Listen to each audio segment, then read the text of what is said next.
পুঠিয়া গ্রামীণ মোড় ও হাটবাজার।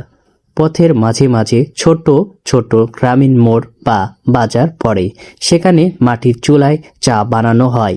ঝুড়িতে করে টাটকা সবজি নিয়ে চলতে চলতে হঠাৎ করে দেখবেন গাছের আড়াল থেকে কোনো প্রাচীন টেরাকোটা মন্দিরে চূড়া উক্তি দিচ্ছে। রাস্তায় একদম কাছে বড় শিব মন্দির বা দোল মন্দিরের স্থাপনশীল আপনাকে থমকে দাঁড়াতে বাধ্য করবে।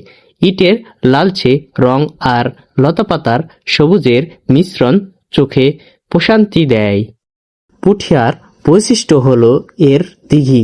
রাস্তার ঠিক ধারে বড় বড় দিঘি চোখে পড়বে। বিশেষ করে শিবসাগর বা শ্যামসাগর দিঘির পাড় দিয়ে যখন বাইক চালিয়ে যাবেন তখন বাতাসের স্নিগ্ধতা আপনাকে ক্লান্তি এনে দেয়।